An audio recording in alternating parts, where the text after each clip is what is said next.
Welcome to another video of our beloved Chelsea.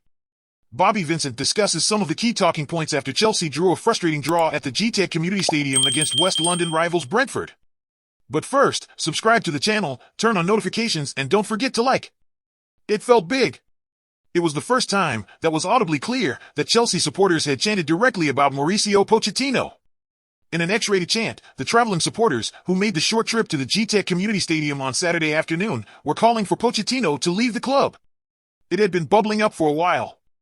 If you have scoured through social media since the turn of the year, really, then it will not come as much of a surprise that Chelsea fans aired their anger and frustration with the Argentine. But while the Roman Abramovich and Jose Mourinho chants are nothing new, the loud calls for Pochettino to go were definitely new. And it continued after the game.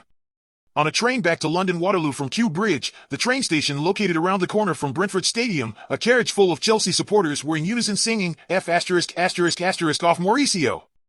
I've been told, but I did not hear. To be honest, Pochettino replied when asked about what he thought of the chants directed at him. That is why it is difficult for me to understand.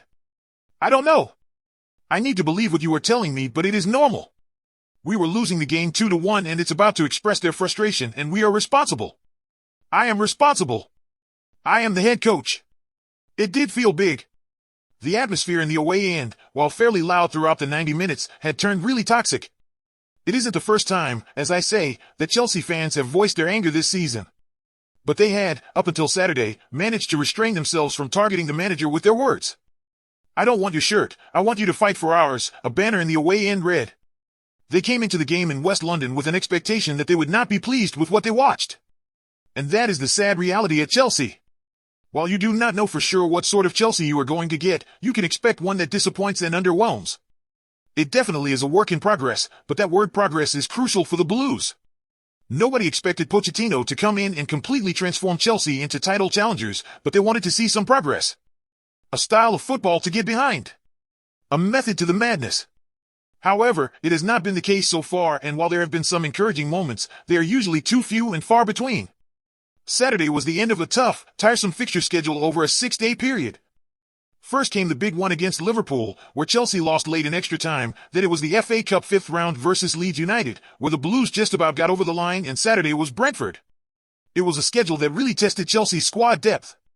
The Carabao Cup final against Liverpool was less than ideal for so many reasons, but the fact there were 120 grueling minutes at Wembley meant Pochettino had a task on his hands 72 hours later when they hosted Leeds. With all of the injuries Chelsea have, including Leslie Ugochukwu and Romeo Lavia, there was not too much of an opportunity for Pochettino to refresh his team. Enzo Fernandez and Moises Caicedo have played almost every minute of football over the last week, and they looked really tired towards the end at the GTEC on Saturday afternoon. A lot of them did, to be fair, but Pochettino only turned to his bench twice. There seems to be a lack of trust in his fringe players, and that hampers Chelsea in games when they need something from the bench. Raheem Sterling and Mykhailo Mudryk were brought on in West London, but the others on the bench were not looked at. The fact Cesare Casadei, who was recalled from his loan at Leicester City in the January transfer window, could not get on when Enzo and Caicedo were looking so fatigued is pretty damning. It begs the question as to why Chelsea decided to bring him back and hamper his development. Unfortunately, it seems Pochettino has a group of players he trusts and can rely on, and the others seem to be in the back of his mind. For a club that have spent £1 billion in the last 4 transfer windows, Chelsea have a worrying amount of depth in their squad at the moment, albeit there are a few players still sidelined with injuries. For Chelsea, they have over a week to prepare for their next outing against Newcastle United, and for Pochettino, that time is priceless. There are no excuses for when the Blues come up against a strong Magpie side, though, and Pochettino's team will need to be at their absolute best.